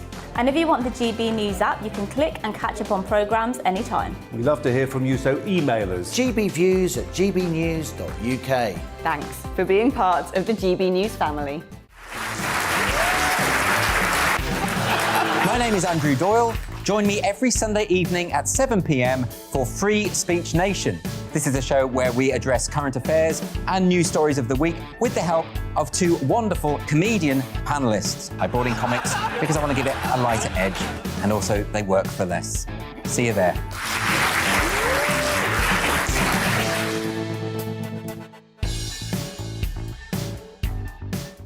Join my show Farage, 7 p.m. till 8 p.m. Monday through Thursday, and there you will get opinion, analysis, debate, and I'll cover stories that nobody else dares to touch.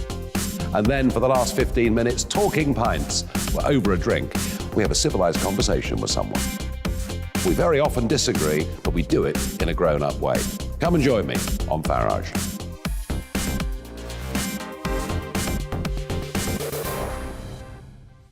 I'm Colin Brazier. I've reported from more than 70 countries around the world, covered wars from Afghanistan to Iraq, from Lebanon to the Balkans. I'm trying to bring that experience, that feel for events, to the studio. And something else, I'm ready to give an opinion. Today's stories with a spark. Brazier from 8 p.m. weekdays on GB News.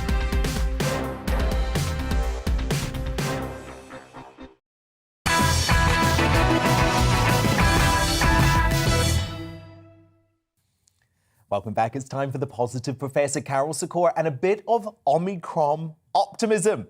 Rather than the massive threat that most of the media and the governments of the world have made it out to be, could the new variant actually be a secret weapon?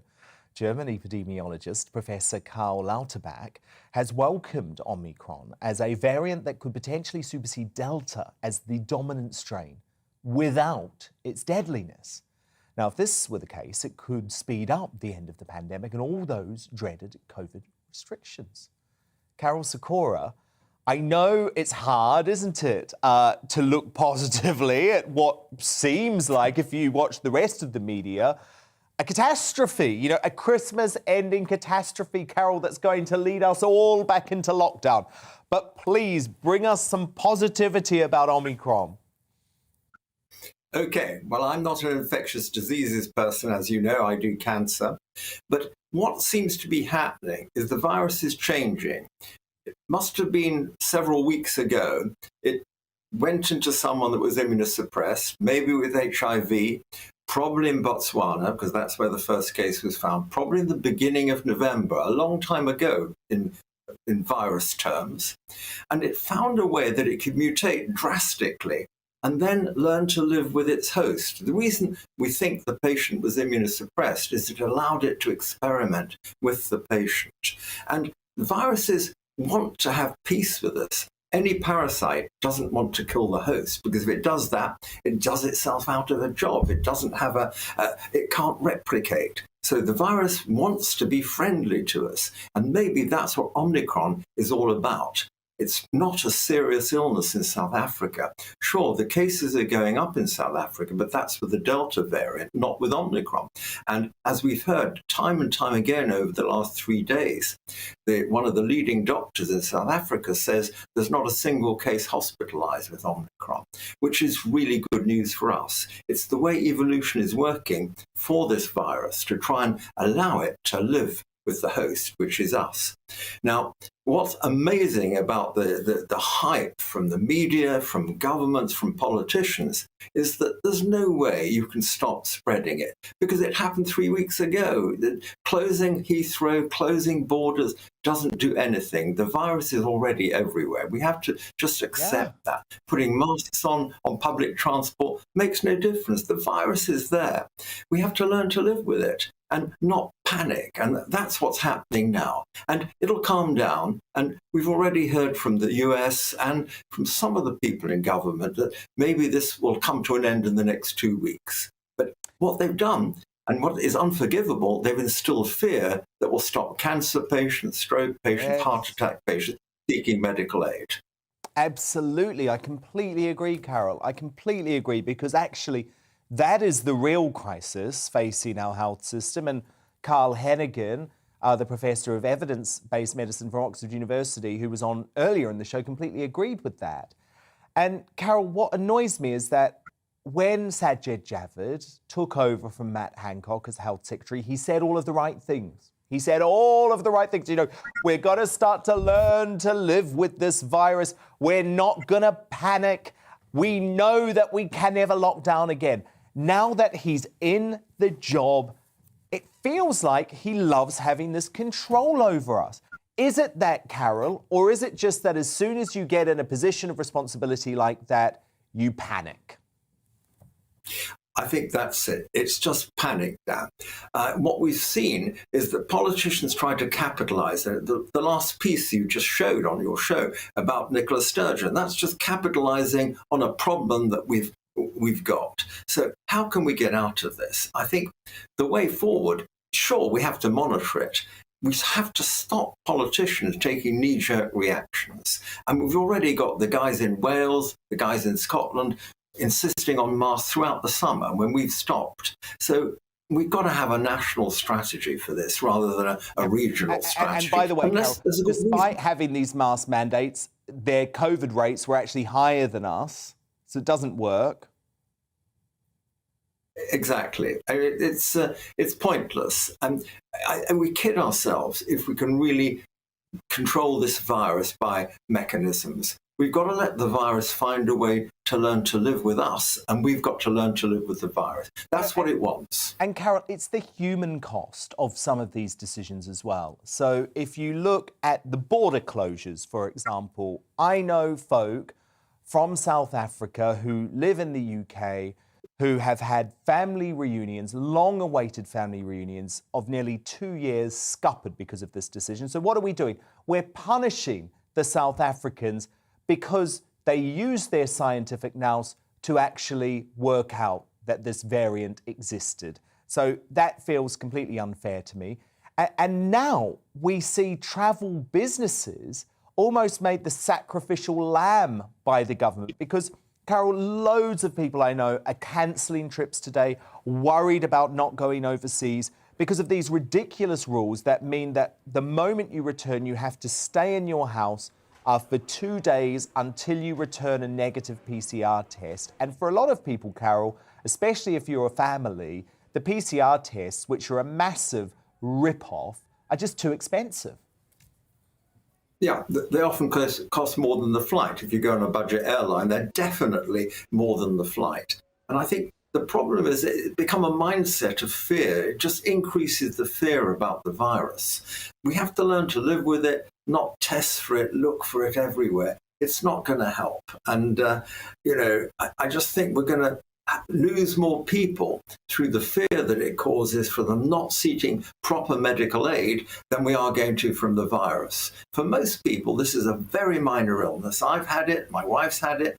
She ran a marathon with it without knowing and tested the next day positive. Wow. And I can't run marathons anymore. You've got a very fit wife, clearly. Exactly. She's quite old, like me, but she's quite fit. And, on the whole, it's not a serious illness. Now, sure, people die from it. People die from the flu, they die from the cold. I completely agree. And this government needs to start practicing what it preaches, because terrifying us all with a 5 p.m. press conference on a Saturday night when we're all just trying to live our life is actually causing real mental health trauma for the country, Carol. It is, absolutely. Panic is not the way forward. We've got to hang back and kick. Fauci in the US, the chief medical officer equivalent there, said this. He said, look, we don't know enough about it. That's a fair statement. We will know in the next 10 days to 14 days, and we shouldn't panic. But here, it is like panic everywhere. The notices are up there. Don't come in here without a face mask. Don't do this, do that, so on and so on. We have no evidence that we need to change the whole approach to dealing with COVID. Carol Sikora, our positive professor. Thank you so much, Carol. I needed that tonight. We'll speak again next week.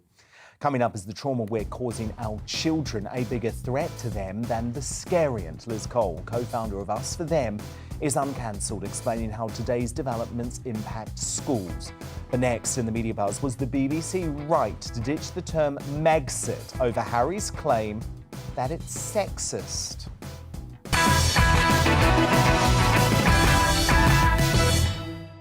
You're watching GB News live across the UK and the world on our digital stream. GB News is Britain's news channel. We are the UK's home of discussion and debate from all perspectives. We are here for you. Don't forget to join our YouTube community by clicking on that subscribe button.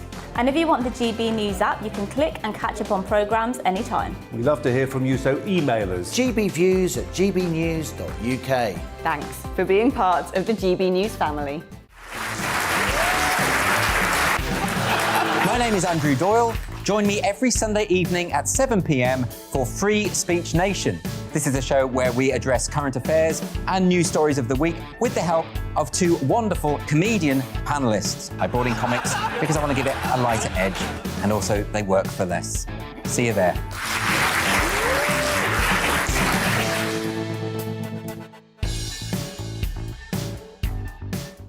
Join my show Farage, 7 p.m. till 8 p.m. Monday through Thursday. And there you will get opinion, analysis, debate, and I'll cover stories that nobody else dares to touch. And then for the last 15 minutes, talking pints. We're over a drink. We have a civilized conversation with someone. We very often disagree, but we do it in a grown-up way. Come and join me on Farage.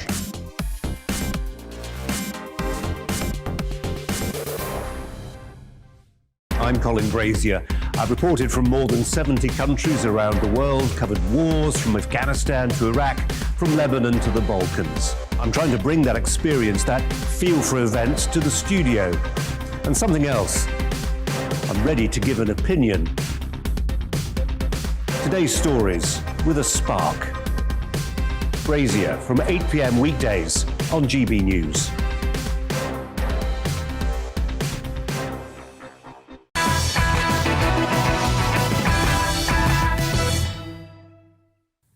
Time for tomorrow's news tonight now on the Media Buzz. More front pages have just been delivered. Really worried about this on the front page of The Sun. They say Sheridan Smith is, quote, lucky to be alive after her Range Rover hit a tree at high speed during Storm Arwen. The actress was driving on a narrow country road just 600 yards from her home in Essex on Saturday when the car left the road on a tight bend. A neighbour said last night it could have been so much worse. It was a really bad crash. She had cuts and bruises, but it could have been fatal. She was incredibly lucky. Emergency services arrived to see Sheridan at her house after the crash. Police confirmed they spoke to the star, but no other driver was involved and no crime had been committed. I just absolutely love Sheridan Smith, so I really hope she's okay. This sounds really horrible stuff, actually. But thank goodness it does look like she is okay, and it comes just 90 minutes. She may have been a bit wound up because apparently she was very unhappy with this episode of the Jonathan Ross show, which had screened just beforehand, and she had accused the programme of misogyny after she sparked a major bust-up after the show, where she was the only female guest alongside Gary Barlow, Jeremy Clarkson, Riz Ahmed and Stephen Merchant. But luckily Sheridan Smith is okay after what looks like a terrible car accident. No cause for panic. Oh my goodness. I'm actually going to love President Joe Biden for just 1 second. The man has finally said something sensible for the first time since entering the White House. That's the front page of the Daily Telegraph. That's right, Joe Biden says there is no need for new COVID restrictions. Are you listening, Boris? In the face of the Omicron variant. Also on that front page, Prince Charles set to become the first member of the royal family to acknowledge formally the appalling atrocity of slavery in the Caribbean. He is visiting Barbados to witness it officially become a republic. More on him in just a moment, actually. The Eye leads with the news that every adult in the UK will get the COVID booster jab in order to fight the Omicron variant. Also on that front page, Angela Rayner and Sir Keir Starmer have clashed over a cabinet reshuffle.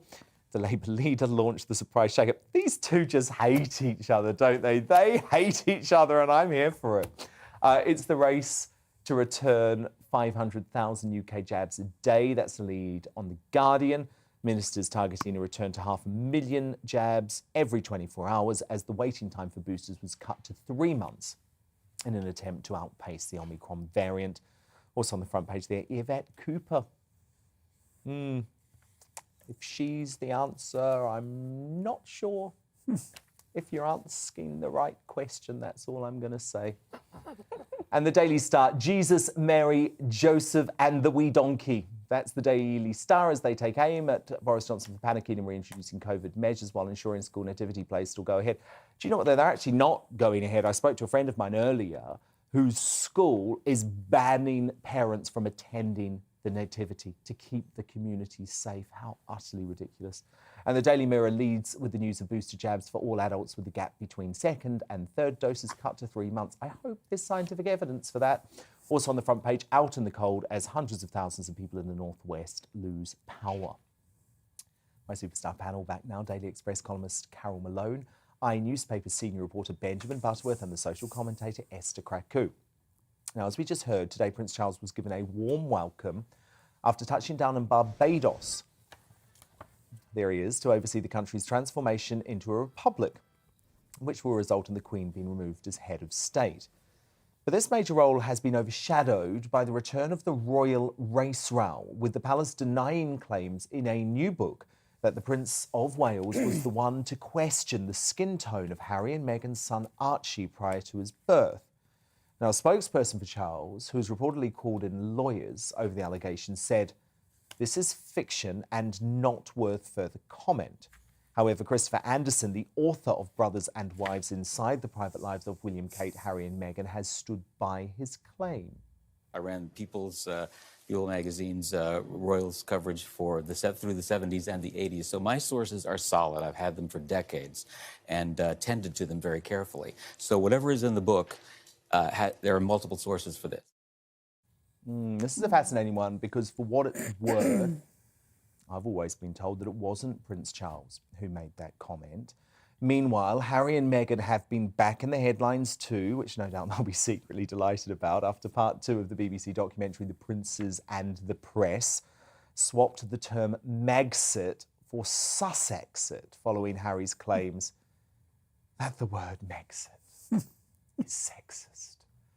Esther Krakou, I mean, I just cannot believe that the BBC so quickly capitulated to Harry and Meghan. There's nothing sexist about Did you see my eyes rolling back into my head? I was like, oh my God, I couldn't cringe enough. Why do they think, what is sexist about Megxit? I don't understand. Does he not understand that it's a play on the term Brexit? And for him to say that it's sexist because it's apparently making it seem like Meghan was the reason why he left the royal family. What else could it possibly be? If you really wanted to leave the royal family, you would have left beforehand. But Carol, look, this was actually a front page. That was my story at The Sun. There it is. And look, these geniuses at The Sun who come up with these headlines on the back bench, you know, you've worked with these tabloid giants. They come up with the catchiest line.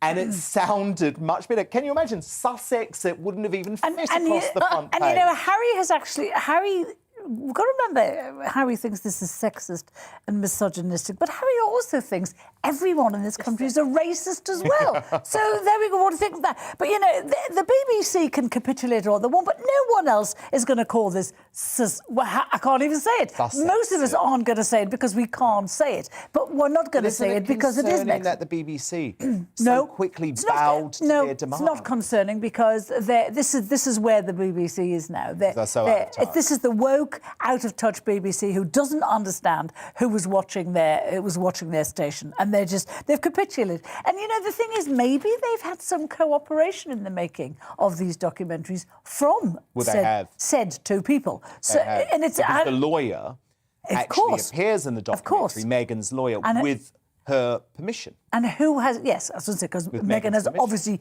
briefed the lawyer. So it is appalling of the BBC. And all it does is it just shows people out there, the million and odd who've dumped their licences this year. There'll be more will dump it because of precisely this Why are kind they of still nonsense. concerned with sort of image control if they just wanted to lead a private life and leave the... I don't understand. Why, There's nothing why are you concerned with what people think? Benjamin, let me put the question to you. Is Megxit sexist? I mean, look, first of all, everything that's just said is nothing but speculation. There is no evidence at all, please provide me with some, that the BBC used that word because Meghan or Harry or someone in their camp requested the change. I dare It was say... going to be called Megxit. I dare say that the headline for the programme that aired this evening was agreed far before their recent comments about that in the US. It seems very unlikely that it was to do with that. And of course, having watched the first episode, which features some notable former tabloid journalists, it's all about the warring. It's all about the warring palaces, the warring houses, and how their relationship works with the press and each other. So of course it makes sense to call it Sussexit. Is it sexist, Benjamin? Is it sexist? Well, I think it is in a way, yes, because we know full well from everything that Prince Harry has said in his own words of just how uncomfortable he was. He used terms. I'm sure he's uncomfortable. He said it was like being in the Truman Show, if I'm not mistaken.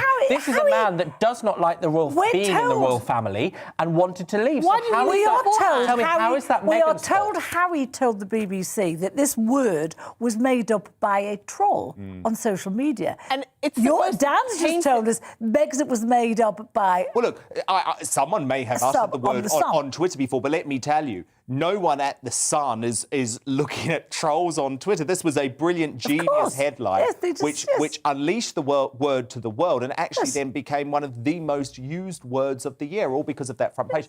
But Benjamin, do you not accept the fact that Prince Harry was very happy in the royal family and had no intentions of leaving the royal family until he met Meghan? I don't think we can make that assumption. Megxit works as a term. No, I don't accept that because all the evidence is that Prince Harry was not happy. So why didn't he leave? He's done a lot of interviews and commentary in the past couple of years. Exactly. Since he met Meghan. And he's been very clear. He spoke not so long ago about how he turned to drugs and alcohol abuse because of how unhappy he was in that machine. So why didn't he leave the royal family beforehand? We see in the prince.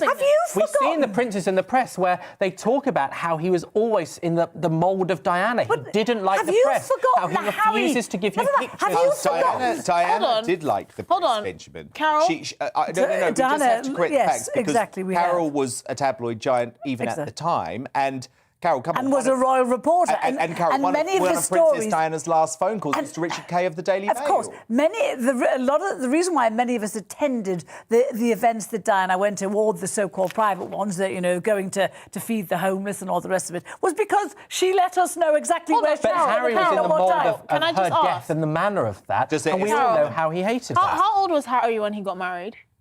34, 35? I can't remember, yeah, about that, yeah. It took him 35 years to finally leave the royal family. There's no option to leave. Okay, hold on. You said he hated it before. What was stopping him as a 35-year-old man from leaving before he married Meghan? What was All right, well, tell me, what evidence do you have? No, but what was stopping? Like but the thing is, then how did it make it I'm trying to ask you this one question. Can you not remember the Harry we all knew and loved before Meghan? The smiling, super happy Harry, the guy who was doing amazing things with disabled people. Oh, yeah, he was miserable. How do you know he wasn't happy? Because we've heard him say how miserable he was, how he had felt trapped by the tabloid press. Well, he tells us that later. How he turned to substance abuse. He certainly didn't tell us at the time. He's described being that way in his 20s, that he wasn't happy. Benjamin, let me tell you this, mate. That's his own words. If Prince Harry had ended up with a different woman, probably he'd still be here. He would still be in this country. And miserable. Now, look, this is one the poor rich who are prince. unable to hug their relatives elsewhere in the world. Cyber based out of the University of Sheffield, has developed technology allowing users to transform into a robot via an app and a virtual reality headset, seeing, hearing, and yes, even feeling what their machines experience, even across continents. Here it is in action. I like the new body. How's it feel? Yeah. So much more natural. Yeah? Is it more powerful? Yeah, look at the power. Wow. Okay, shake my hand, but gently, okay? Oh, I can feel it. That's impressive. Okay, fine, looking good. Very good. Nice. Excellent. Bring it to me. Oh, thanks, bud. Perfect. There you go. Yes! I have to be honest, I would rather be able to go and see my family. But anyway, this technology, so-called telepresence tech, which could let users visit foreign tourist attractions and even allow its creator to experience his grandmother's birthday in Malta, is in the running for a £6 million robotics prize. Now, coming up, the crowning moment of the show, as I reveal today's greatest Briton union, Jackass. But next and Uncancelled, Us For Them founder Liz Cole on how the scariant scaremongering could impact schools and damage our children. She'll join me in literally just a moment, straight after we take a look at what's coming up in tomorrow's show. Coming up Tuesday on Dan Wootton Tonight, as Disney censors The Simpsons to appease China's regime, Brendan O'Neill asks woke execs, don't Chinese lives matter too? One of the most straight-talking figures in politics, Anne Widdecombe, gives her blistering take on the latest COVID madness. Plus, I'll react to more bombshell revelations from the doc that's exposed royal infighting and infuriated the palace. Then we'll crown another greatest Briton union jackass. You'll get to voice your opinion in the clash, and I'll break down the day's top stories with my superstar panel. The author Rebecca Reed, the conservative commentator Calvin Robinson, and the Daily Star columnist Dawn Neeson. That's Dan Wootton Tonight, Monday to Thursdays from 9 p.m. till 11 p.m. on GB News. But time now for Uncancelled. And you know, this is where Britain's top commentators speak out on controversial issues without the fear of the cancel culture sweeping the rest of the media. Our poor children and teenagers, the group least personally impacted by COVID, keep getting it in the neck. Paranoid schools have already made the heartbreaking decision to ban parents from Christmas nativities. Now our kids are set to face more pressure to get a dose of the vaccine, as well as the prospect of having to be muzzled in freezing cold classrooms again and redivided into dastardly bubbles. Meanwhile, last night, the Education Secretary, Nadeem Zahawi, attended the National Teachers Awards, where hundreds of adults packed into a non-ventilated room in London without a mask in sight. As I write in a new column for the Mail Online tonight, the cruel hypocrisy is off this scale. Joining me in Uncancelled, Liz Cole, co-founder of Us For Them, an organisation which has been campaigning for our children to receive the education they deserve. Liz, it's just infuriating this, because I feel like, yet again, kids, the people least affected by COVID, are about to have their education impacted. Oh, it's absolutely incensing, utterly incensing. And the pictures and the scenes that we saw last night, it's just blatant hypocrisy, I'm afraid. Nobody has any issue with adults being out enjoying themselves, but I do have an issue when our children are being subjected to really quite arbitrary restrictions in schools and having their education disrupted over and over again. So we have masks now back in communal areas and corridors, but we know the calls and clamour is already coming for them to be masked elsewhere in the school. Nativity plays, as you said, cancelled. Even things like Christmas post boxes ridiculously being banned in some schools, where children send cards to one another, and you just think to yourself, how can we still be here in 2021 in a scenario where over 90% of adults have antibodies, where the majority of children have had COVID, where children have been the least affected by COVID all throughout this? From at least over a year ago, we had all of this information, and yet they're still having the joy ripped out of their lives at the stroke of a pen by adults sitting in offices who are quite happy to enjoy things in their lives but see no inconsistency with what they're doing and what they think they want to impose on our children. And I, as a parent, are furious. Yeah, no, and you should be. You should be. I'm utterly furious about it. And I wish people would go back and actually remember their schooling years. Just imagine what it would have been like for you as a teenager when you're meeting girls and boys for the first time, when you're developing those social relationships, to have to wear a mask during all of those interactions. Just imagine that. There's nothing natural about that. And just remember how devastating it would have been for you to have your prom cancelled, to have your nativity cancelled. I just feel like we have lost touch with what we're doing to young people, and yet the statistics show mental health issues, eating disorders amongst our kids and our teenagers prove that there's so much damage being caused.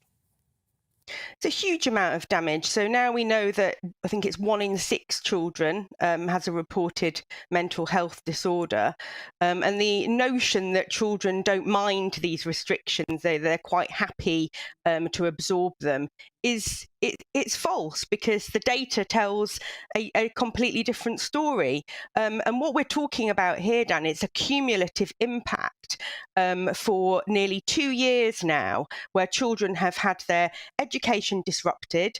They've had school closures, they've had the mass isolations where they've been sent out of school for 10 days at a time, they've had masks imposed on them for a great amount of time, and there is no end in sight. There is no exit approach for this, no criteria. Still want more. They still want more. It's never enough for them. They were on the BBC this morning saying the government needs to go harder. There should be masks in the classroom. School bubbles should be back. It feels like the education unions want to do whatever possible to actually stop teachers being able to teach.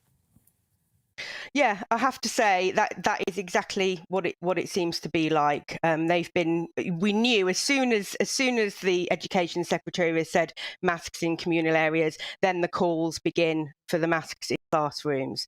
So it really does seem like, what is the end point here? And I feel very concerned at the prospect of, if calls for school closures come once again, will the government actually lead from the front and say no? Because we really do need to see some leadership and some prioritisation of our children from the adults in charge, which is the government, to say we need to protect our kids. No, we completely do. And Liz Cole, your organisation is doing very important work. Please keep up the fight. That is Liz Cole, co-founder of Us for Them on tonight's Uncancelled. But it's now time to reveal today's greatest Briton and Union Jackass.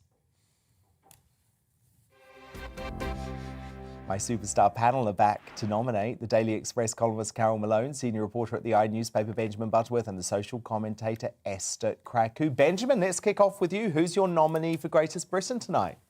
Mine is the band called Oasis, an Oasis tribute band, and the people of the Tan Hill pub in the Yorkshire Dales. I don't know if you saw this story. Oh, I did. But I've seen it everywhere all day. The storm and the snow caught them in this pub, which is the highest pub in Britain, and they've been stranded in the pub for several days. So they've been listening to Oasis tribute songs, they've been drinking, they had a big Sunday lunch, and apparently one woman who's stranded in the pub said she never wants to leave. They're having such a nice time.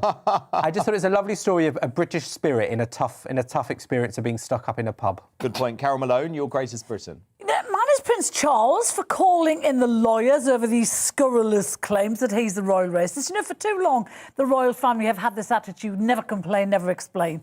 And look where it's got them. You know, their name has been trashed around the world, and now Charles's name is being trashed. So I'm really glad. I hope he brings in the lawyers, and I hope he makes this author, Christopher Anderson, who's written this book and who was claiming he's the royal racist, I hope he takes him on. Yeah, I mean, look, as I say, I haven't read the book, but I did read the extracts. And Carol, we're both journalists. It felt laughable to me that he would have an actual transcript of a conversation that Camilla and Charles had between each other in their bedroom. And do you remember, because this was supposed to be over breakfast, and do you remember Meghan and Harry in the Oprah interview? I mean, I could be wrong and people will correct me, but I'm sure they said one of them, and they didn't say which one of them had heard it. So were they in Charles and Camilla's bedroom while they were having breakfast?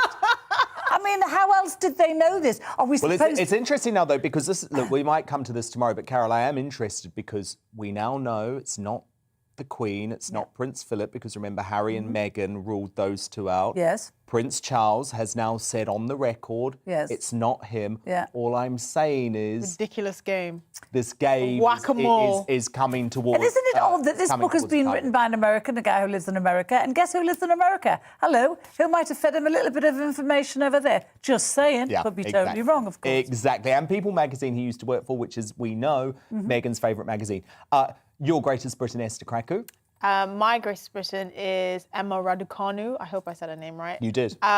For her comeback at the Royal Albert Hall this weekend, where she won. And you were there, Benjamin, right? I was, yeah. I was watching. It looked amazing what they've done to the Royal Albert Hall. I mean, look, I've actually chosen Emma Raducanu because I just think, what a woman. It's so great to have her back home. We have to celebrate her at any opportunity at the moment because she is a true winner. Let's move on to Union Jackasses now. Who are you nominating, Benjamin? I was just saying, Emma Raducanu was brilliant, and she had such a great sense of humour, which is so good after, now she's so famous and rich. She seemed pretty down to earth. But it's all gone to my head, of course. I'm terrible. Now, what I was going to say but you're not famous or rich, so... Ask him who he was sitting with when he was watching Emma Raducanu. Who were you sitting with while watching, Benjamin? No, I'm not telling you. Was it Piers Morgan? He was there, Yes, it was. That's exactly how it was. He might be watching, in fact. Who knows? So wave to him, because he loves him. Wave to him. My Union Jackass is someone who is even more mad than you, Dan. It's Piers Corbyn and his merry band.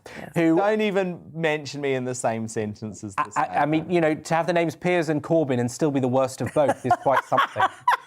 But he got on a tube and was singing a stupid song about it's so gross. You know, I don't want to give this bloke any attention. No offence, Carol Malone. Oh, that's you're not winning. Okay. Is that me or Piers? No, that's you're just out now. You're not even going to win. Okay, mine is Sussex. He doesn't have a hope. Mine is Sussex Police. Now, the Sussex Police have now got rid of gender in the force. So if you're a male police officer, you had A or C on your lapel. If you're a woman, you would have B or D. Now everyone has this thing called EA. God knows what that means, but that's gender neutral, which is really, it's counterproductive because there are specific jobs for men and women officers, and now they've given themselves so much more work because for very instance, good nomination. I like that, but Esther Krakow, what's yours? Look, I feel like I'm going to win. It's the entire government. No, you're not. The entire government. You're not for winning their on that. overreaction for this moronic variant, Omicron variant of